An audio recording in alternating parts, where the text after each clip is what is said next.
Good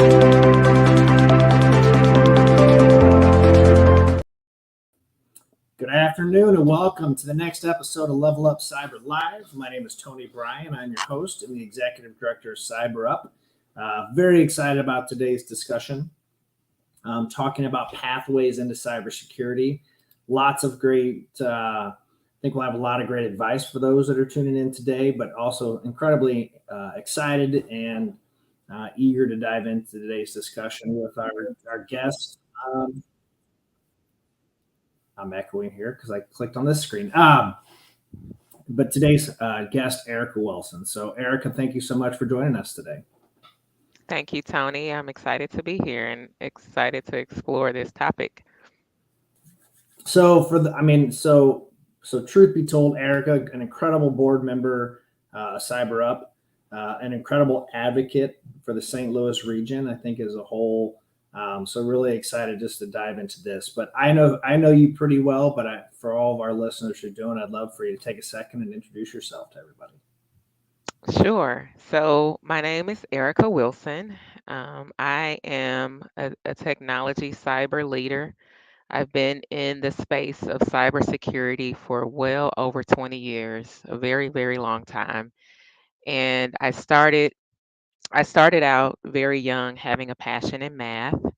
And so, oftentimes, when we talk about these paths, it's always interesting to hear how everyone landed where they end up landing, and then even where they can go beyond from that place. So, I had a passion for math, always had a passion for it.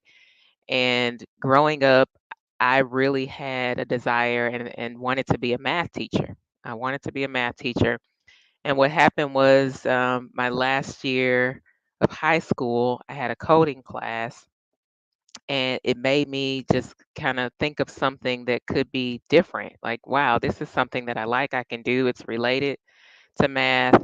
And so I ended up attending Southeast Missouri State University and majoring in computer science. At the time, what I was going to say is cybersecurity was not even a degree program, which I think you've heard on some of these previous discussions. It was not even talked about. It was just not as big of a thing.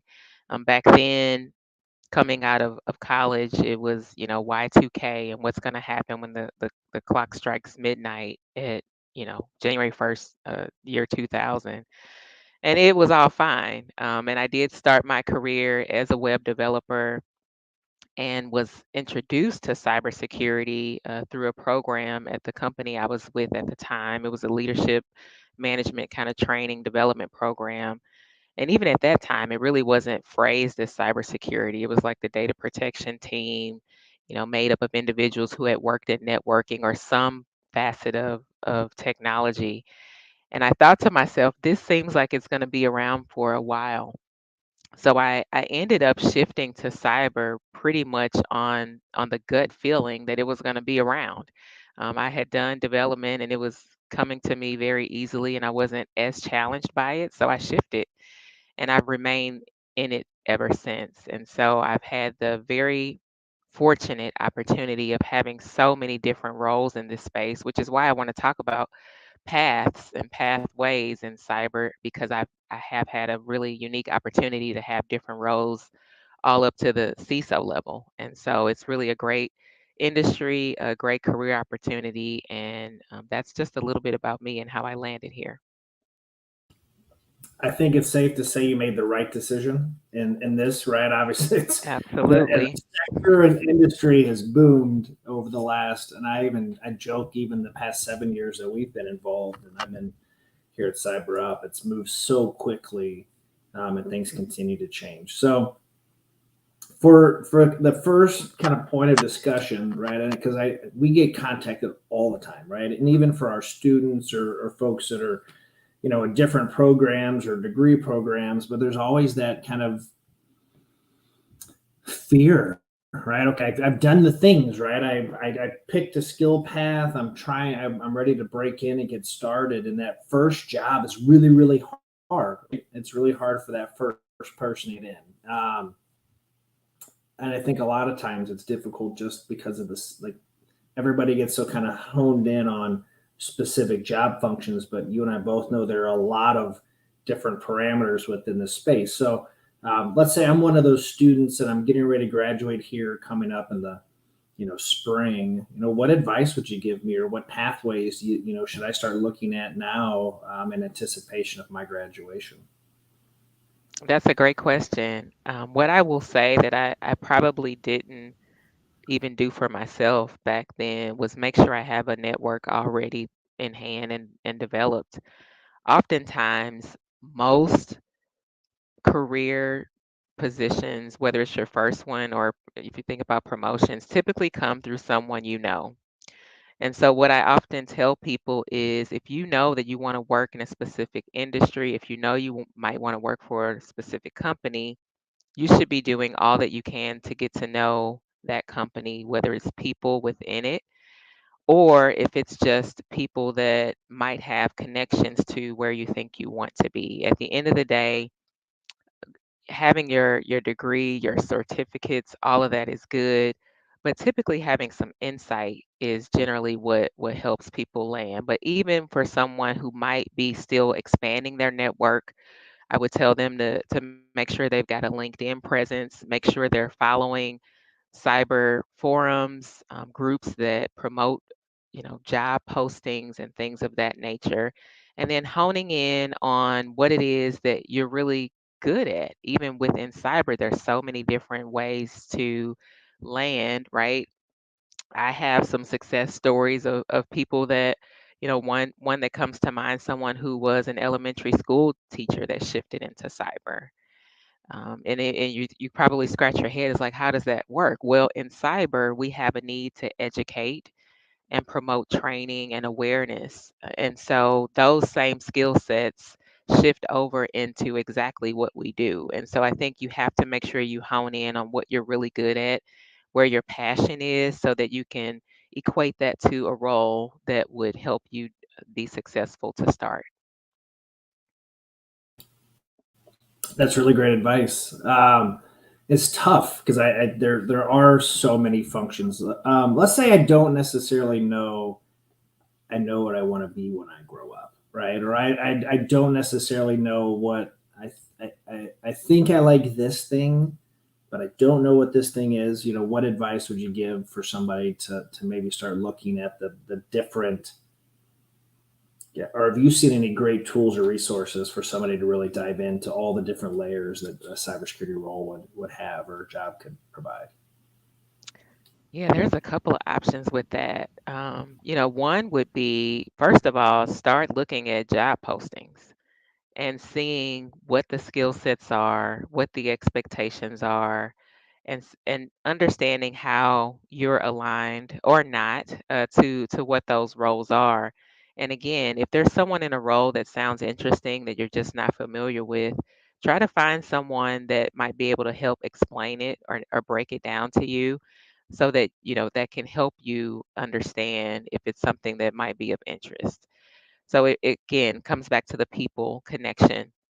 The other thing that I would say is there's so much information available in terms of resources. A lot of the government websites, if you think about CISA, there's so many different options out there to just do your own research, even to see salary levels, expectations around training and certifications, and then which one of those roles are considered more entry level. And that will help kind of guide you as well. And the last thing I'll say is there are forums of people. I'll name a couple, right? There's a Women in IT, like here in St. Louis, there's a group. There's a Black Girls Do STEM. There's all kinds of forums that come together for the benefit and purpose of making connections. And there's usually people tapped into those that can be mentors or provide guidance just based on their own personal career journeys. So let's take that one step further, because I think there's also, maybe a disconnect or an understanding, right? I know I've have found myself on occasion surprised, right? When you look at a company that I would perceive as fairly large and then realize just how small their actual security team is, right? And then you have some companies that are small but have really large IT, cybersecurity departments. What would be some ways that you would suggest or help paint a picture of maybe that makeup of like maybe large companies and just the maybe size and scope of teams to maybe set expectations of for those that would be out there looking for roles?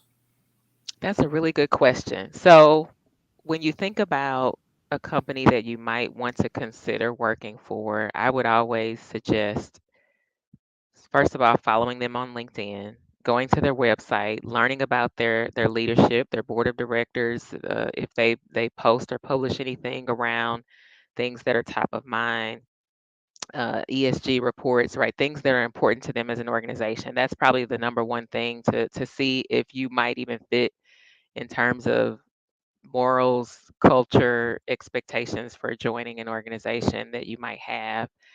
The second thing I would say is just spending time looking at whether the organization is global, right? How their presence is across the entire world, and or if they are just local to United States, local to a city, or something of that nature, because that tends to point at least to the fact that how far their reach is and how much they might be expected to grow and learn. So when you work in a global organization, right, you have to think bigger. You have to think about compliance and regulations that are outside of just United States. And so that kind of drives home the fact that the cyber professionals that work for that company would have to also broaden their knowledge and their scope. So that's one way to kind of indicate, the size of the team. And sometimes a lot of organizations tend to still be lean, but there's a breadth and depth to what those professionals need to know. So you get a little bit more experience because, they might be more globally focused and they have a wider reach. So I think there's a good hybrid, right, for a lot of organizations and especially in the early stages, right? And I think maybe for helpful context for everybody is that as popular as cybersecurity or infosec is in the country, it's still a fairly new thing for a lot of organizations. So there are a lot of companies that I think you would be surprised to find that are just now maybe a couple years into establishing a cybersecurity team and like a full makeup. And in that process of growing that infosec department, right, there's this hybrid of like what we insource and maybe what we outsource. And there's a whole other world out there for vendors, contracted services, products and tools, which that's a whole other kind of world within this, whole other pathway or maybe a sector, right? Could you maybe expand a little bit on just those different pathways, right? There's a corporate type of gig, but then there would be the periphery type of roles that somebody could jump into. Yeah, that's a great point. So every cyber team, at least all the ones that I'm connected to, in some form or fashion, leverage service providers. It could be a managed service where they totally, release the ownership and not necessarily accountability, but the ownership of certain facets of the job to a company. Or it could be, working with an expert in a space to come in and help perform or execute a specific project. And so, to your point, Tony, those are ways to gain exposure and experience by not directly working for a company, but serving in a capacity that's more like augmenting the staff for a particular company. And many of the professional services organizations, staffing firms have contractor type of roles that would allow you to have a wide range of projects working across different industries, or sometimes you may decide to stay within one discipline and build your cyber expertise that way. So that is definitely a pathway. And then you mentioned the vendor, uh, kind of that perspective, and being able to tap into that. So yeah, there's tons of cybersecurity related vendors that provide the tools that enterprises need to protect their organizations, those vendors need cybersecurity professionals. They need architects to help build and design their products. They also need salesmen, salesmen and women, right, to come in and champion why the product is best in breed or in the market that they're in, why it's a good choice. And so they need people to understand cyber, but to also be able to go and promote and sell. And so you'll find oftentimes many of those vendors have people that have worked day to day. And so the product is something that they're either accustomed to, they've used before, they can vouch for it, and they're excited to go and work with the vendor to promote that particular tool. So yeah, those are other options to explore as well. I know I've had a lot of friends over the last couple of years that sales engineer role got very attractive because the payouts and bonus opportunities those roles are incredibly lucrative. So I was playing golf with a buddy who happens to be on this LinkedIn Live. Hi Cam, by the way.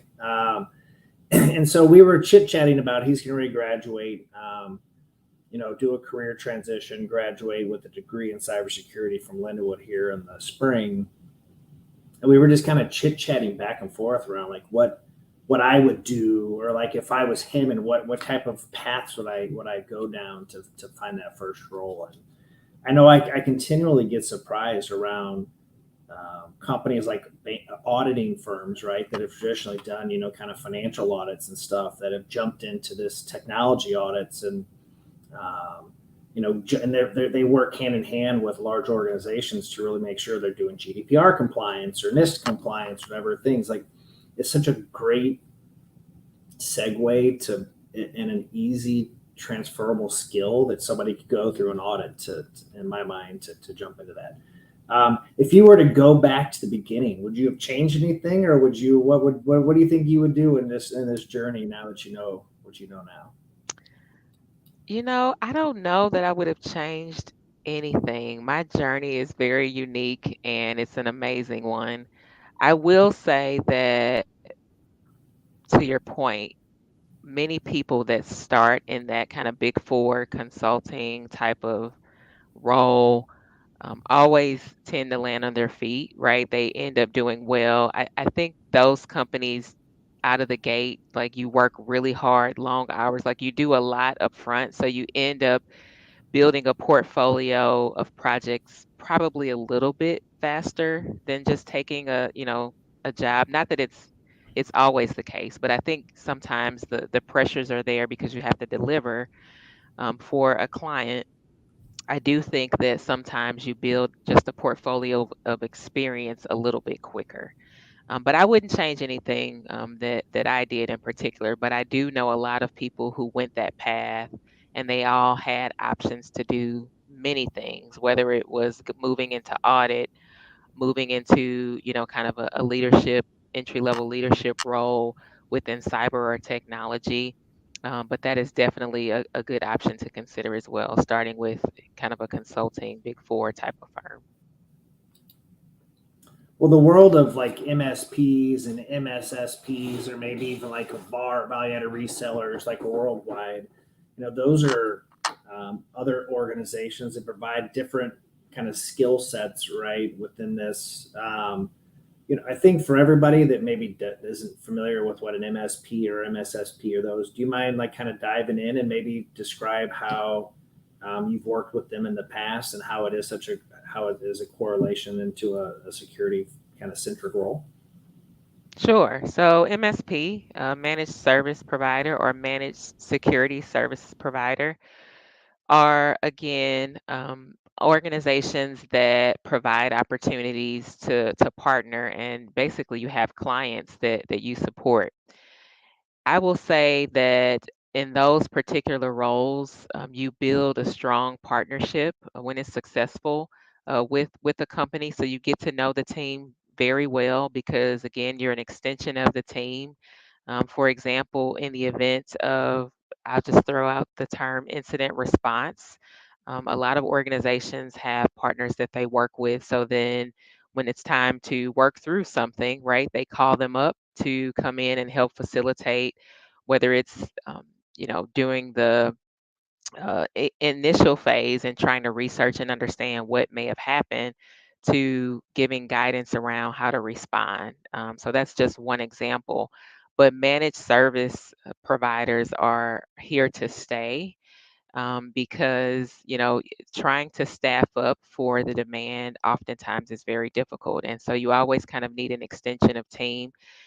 Also, sometimes it's better to leverage a company that has the dedicated expertise and resources in that space, so that your own employees can kind of focus on day to day what's important to the business, to your business. So if you are in the financial services industry, right, you're not asked to be the top cyber company, right? You need to facilitate what it is to meet the business needs of your organization, but you may want to work with a partner to help you be top in class, best in breed in the cyberspace, since that's not your area or field of expertise.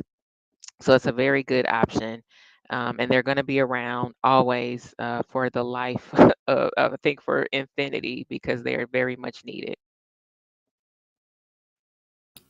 They play such an important role, I think, to your point of just that gap filler, because it is hard. It is. There's a great article that we're going to want to post this week on socials around this idea of the movie Moneyball, right? If everybody's seen the movie Moneyball, which it was Brad Pitt and Jonah Hill, and they were managing the Oakland A's, and it was centered around not the best and brightest players that you would go out and buy. It was around the best bang and using data to drive decisions of how you actually hire the team, and it worked out really well. And I think the kind of the core theme of that specific that's relatable to this conversation is that it is important, and I think companies now are starting to recognize that we gotta look at this a little bit differently and start building folks and growing folks and finding some unique ways to grow that talent. So we touched a little bit on it a little bit earlier, but I know over the years you've mentored lots of incredible folks that have gone on and done really great things, right? And so, and even gave advice to like reach out and start meeting people. I know anytime I talk to somebody, I encourage them find a mentor, see who like if that's the person you want to be like when you grow up, reach out to them and have that conversation. What advice would you give to folks that are in that market that want to find an Eric out there and want you to mentor them? Like what advice would you give to have a positive mentor mentee relationship with someone like yourself? Yeah, that's a great question. First, I would say, yeah, definitely identify someone or some people, because you certainly can have many. I've had many that you feel can be advocates for you and that want to see you succeed, right? That has to be the first step, like making sure you're connecting with someone that's doing well and want others to do well. Second, I would say, don't be shy.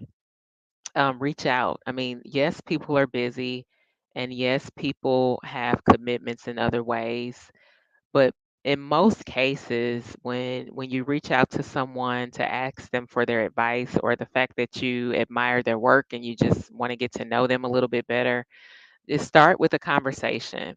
Have the confidence to reach out and be really transparent about what you're looking to do.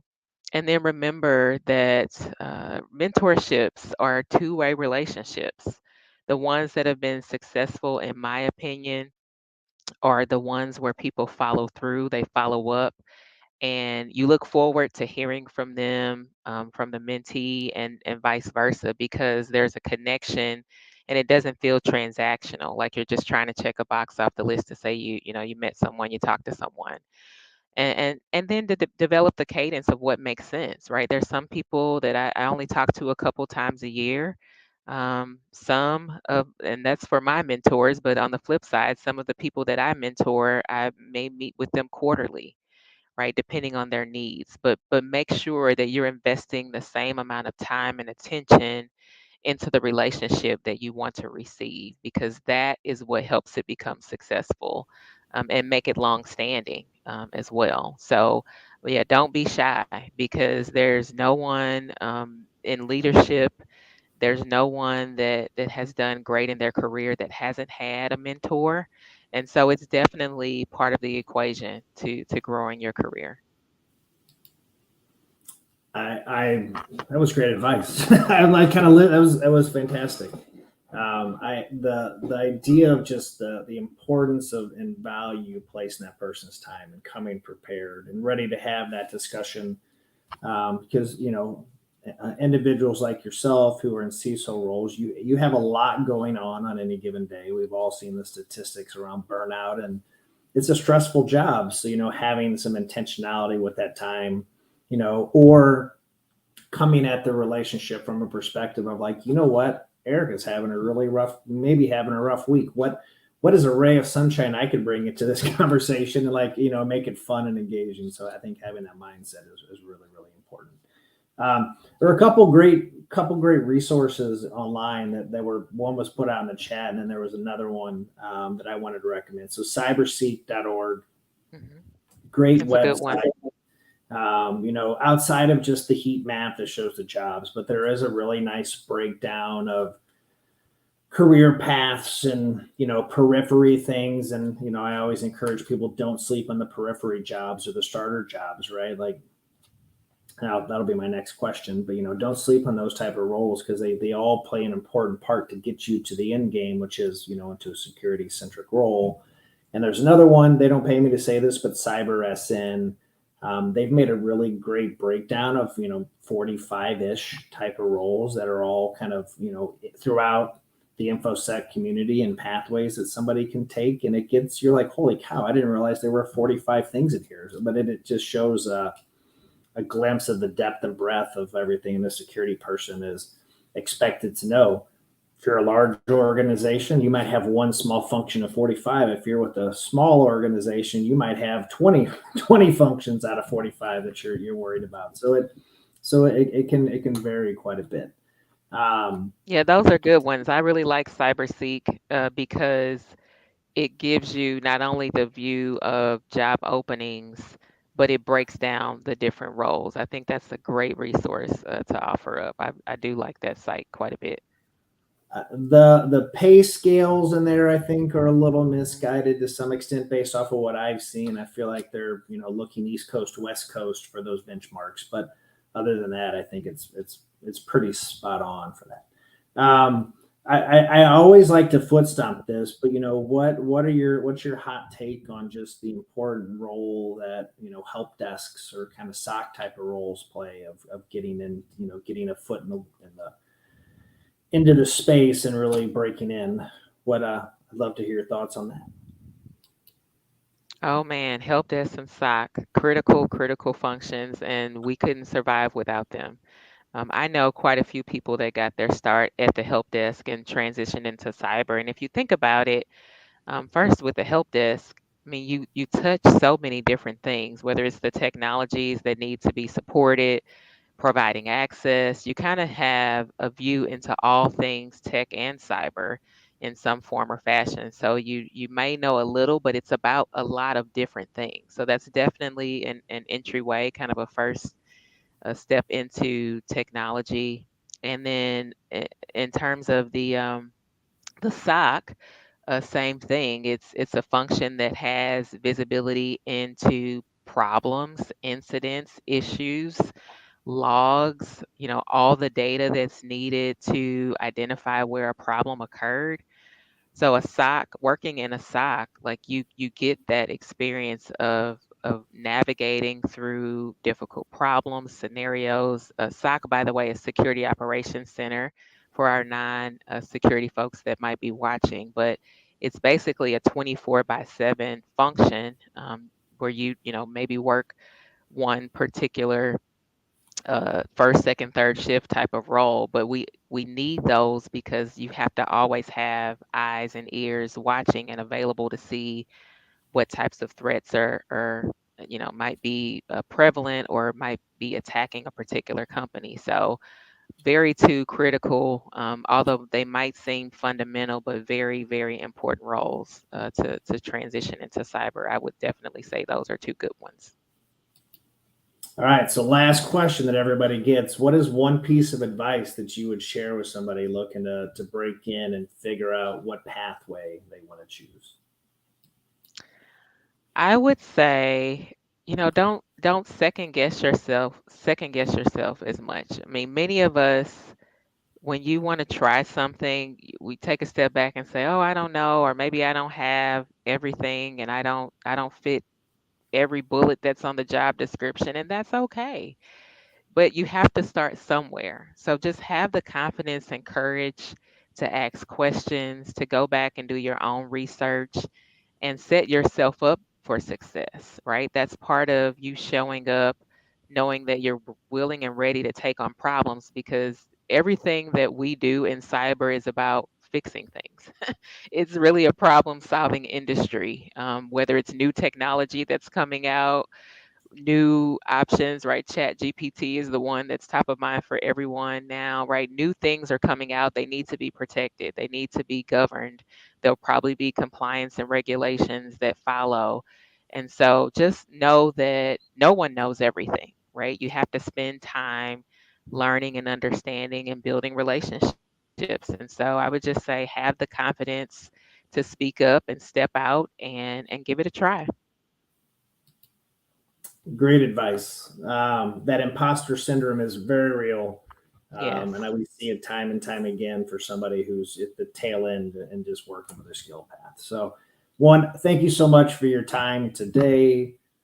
Two, thanks for all you do for the, I think, for the St. Louis region and beyond. I mean, you have a huge reach and a visibility, and, I'm excited to watch your career continue to grow and take shape. There's a lot of opportunity for you. And then, three, I just appreciate all the support and leadership you provide for CyberUp that we do. So, for everybody that's going to tune in with us next week, we're going to have a shift in the schedule. My guest for next week has the pleasure of getting called to jury duty.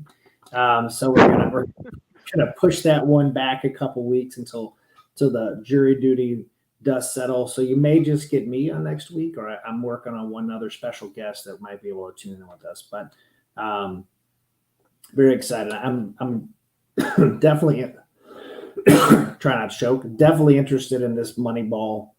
And now it was such an interesting article. Like I said, we'll drop it this week, but it was such an interesting take on just re-envisioning how this stuff works and really the importance of maybe thinking outside the box for corporations that it really helps kind of drive into this. So until next week, truly appreciate everybody for tuning in. I hope you guys are enjoying it. If you have topics you want us to cover or guests that you want to see, reach out to us. Always continuing to look, but as of now, we're kind of booked out through May. So lots of great books, guests, and topics to come up. But as always, thank you guys so much and have a great week. All right. Thanks a lot, Tony.